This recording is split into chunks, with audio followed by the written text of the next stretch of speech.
360 Tamil investment channel சப்ஸ்கிரைபர்கள் அனைவருக்கும் வணக்கம். எல்லோரும் எப்படி நல்லா இருக்கீங்களா?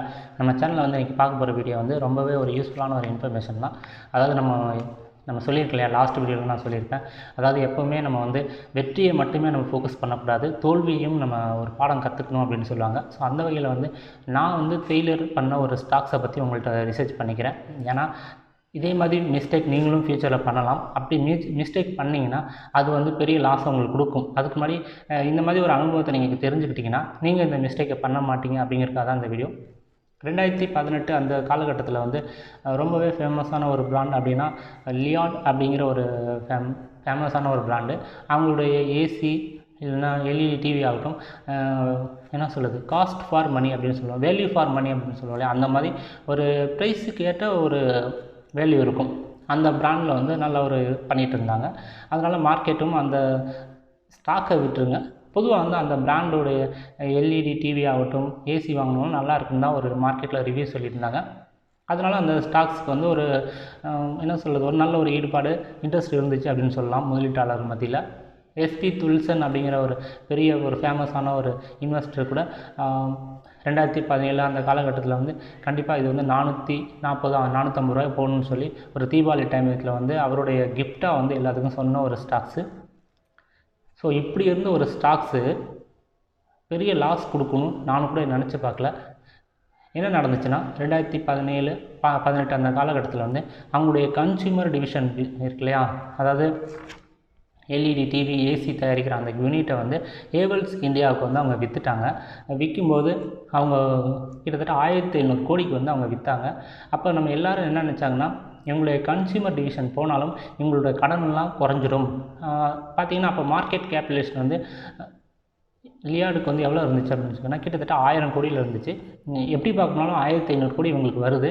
இப்போது இவ்வளோ பணம் இவங்கள்ட்ட உள்ளே வரனால கண்டிப்பாக வந்து ஒரு டிவிஷன் போனதுனால மற்ற ஒரு 7-8 ஃபேக்ட்ரி இருக்குது. கண்டிப்பாக வந்து 3-4 தலைமுறையாக பண்ண ஒரு பிஸ்னஸ்ஸு, நல்ல ஒரு லாங் டேர்ம் ட்ராக் ரெக்கார்டு இருக்குது. கண்டிப்பாக வந்து இந்த ஸ்டாக்ஸில் நம்ம இன்வெஸ்ட் பண்ணோன்னா ஃப்யூச்சரில் வந்து நல்ல ஒரு லாபம் பார்க்கலாம் அப்படின்னு சொல்லி எல்லோரும் இன்வெஸ்ட் பண்ணாங்க. ஆனால் என்ன நடந்துச்சு அப்படின்னு கேட்டிங்கன்னா, நம்ம நினச்சதை விட அப்படியே ஆப்போசிட்டாக நடந்துச்சு. எல்லாம் என்ன நினச்சது, 1500 கோடி உள்ளே வருது, அதை வச்சு கடனெலாம் அவர் கட்டிடுவார், அதுக்கப்புறம் வேறு ஏற்கனவே இருக்க மற்ற பிஸ்னஸ்லாம் வந்து நல்லா போயிடும், இது வந்து கேஷ் ரிச் கம்பெனியாக மாறிடும், கடன் இல்லாத ஒரு நிறுவனம் அப்படின்னு எல்லாரும் நினச்சது. அப்படியே என்ன நடந்துச்சுன்னா, அப்படியே ப்ரொமோட்டர் என்ன பண்ணிட்டார், அந்த வந்த பணத்தை அப்படியே அவர் அட்வைஸ் பண்ணிட்டார். அவர் வந்து அவரோட சொந்த காரியங்களுக்கு யூஸ் பண்ணிட்டார், பிஸ்னஸில் இன்வெஸ்ட் பண்ணவே இல்லை. இது வந்து எவ்வளோ பெரிய ஒரு என்ன சொல்ல, ஒரு ஏமாற்று வேலை. நம்ம இவ்வளோ பணம் வரும், பிஸ்னஸ் நல்லாயிருக்கும், நம்ம இன்வெஸ்ட் பண்ணது நம்மளுடைய முட்டாள்தனம் தானே. அதாவது அரசாட்சி அப்படிங்கிற ஒரு படத்தில் வந்து சொல்லுவார் மன்சூர் அலிகான், 3:30 மணிக்கு நம்ம அரெஸ்ட் பண்ணுறோம், 4 மணிக்கு மீடியாவில் வருது, 7 மணிக்கு சம்திங் நம்ம வந்து அவார்டு வாங்குறோன்னு சொல்லுவார். கடைசியில் 3:30 மணிக்கே முட்டாளாக்கிட்டமே மாதிரி. அதே மாதிரி தானே இது, இவ்வளோ கோடி பணம் உள்ளே வருது, நம்ம இந்த டிவிஷனை இப்படி இன்க்ரீஸ் பண்ண போகிறோம், நம்ம கம்பெனி இப்படி வளர போகிறோம் நம்ம எல்லாம் நினச்சா கடைசியில் ப்ரொமோட்டர் வந்து அப்படியே கவுத்துக்கிட்டாரு. கடைசியில் ப்ரொமோட்டர் எல்லா பணத்தையும் அவர் ஆட்டை போட்டார். கடைசியில் மக்களுக்கு ஒன்றுமே கிடைக்கல. இப்போ அந்த ஷேர் வந்து டீலிஸ்ட் ஆகி போயிடுச்சு. ஸோ இதுலேருந்து நம்ம கற்றுக்கிட்டது என்ன விஷயம்னா, ஒரு நிறுவனத்துக்கு வந்து அவங்களோட சொத்தை விற்கிறாங்க, அது மூலமாக அவங்க வந்து கடனெலாம் அடைச்சிட்டு மேலே வந்துடுவாங்க அப்படின்னு சொல்லி நம்ம அவசரப்பட்டு ஃபஸ்ட்லேயே போய் இன்வெஸ்ட் பண்ணிடக்கூடாது. கொஞ்சம் வெயிட் பண்ணி பார்க்கணும். உண்மையாலுமே அவங்க வந்து இந்த சொத்தை விற்றுட்டு பிஸ்னஸை வந்து அவங்க இம்ப்ரூவ்மெண்ட் பண்ணுறாங்களா, இல்லை இந்த பணத்தை வந்து அப்படியே அவங்க சுயநலத்துக்கு யூஸ் பண்ணிவிட்டு நம்மளையும் தெருவில் விட்டுறாங்களா அப்படின்னு சொல்லி யோசித்து இன்வெஸ்ட் பண்ணணும். இதுதான் வந்து இந்த ஷேர் வந்து நம்ம கற்றுக் கொடுத்த ஒரு விஷயம். ஃப்யூச்சரில் இதே மாதிரி மிஸ்டேக்கை நீங்களும் பண்ணாதீங்க. ஒரு பணம் வந்து அந்த பிஸ்னஸ்க்குள்ளே வருதுன்னா அது வந்ததுக்கப்புறம் உண்மையிலே இம்ப்ரூவ்மெண்ட் இருக்கான்னு சொல்லி பாருங்கள். அவசரப்பட்டு எடுத்தோம் கவுத்தோன்னு ஃபஸ்ட்லேயே நீங்கள் போய் என்ட்ரு ஆகாதீங்க அப்படிங்கிறத நான் இந்த விஷயத்தில் சொல்ல வர்றேன். இப்போ எல்லோரும் கேட்குறீங்க, 1 கோடி ரூபா உண்மையில் நஷ்டம் வந்துச்சா, உன்னை பார்த்தா 1 கோடி ரூபா நஷ்டம் அந்த ஒர்த்து மாதிரி தெரில அப்படின்னு நீங்கள் சொல்கிறீங்க. கண்டிப்பாக உண்மை தாங்க, 1 கோடியை நான் நஷ்டம் படுத்தலை. எனக்கு அந்தளவு என்கிட்ட பணம் இல்லை.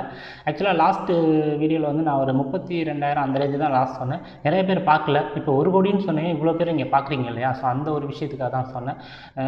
நான் எவ்வளோ இன்வெஸ்ட் பண்ணியிருந்தாலும் லாஸு பல தானே. இப்போ நான் 1 கோடி இன்வெஸ்ட் பண்ணால் 1 கோடி லாஸ் தானே. நான் அவ்வளோ இன்வெஸ்ட் பண்ணலை. நான் வந்து அந்த ஸ்டாக்கில் வந்து ஒரு 5000 அந்த ரேஞ்சு தான் இன்வெஸ்ட் பண்ணியிருந்தேன்.